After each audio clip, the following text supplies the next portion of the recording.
Hello po sa lahat. Let's take a tour on this newest attraction at New Bridge. So, yun po yung napakagandang tanawin dito or bagong tanawin dito sa New Bridge, Pusok, Lapu-Lapu City. So, kung sa malapitan, yan po yung mga nagkakagandahang kulay ng mga isda.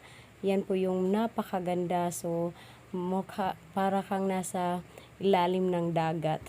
So, yan po yung magandang tanawin na makikita mo dito sa New Bridge. Napakabagong tanawin dito. Napakaganda.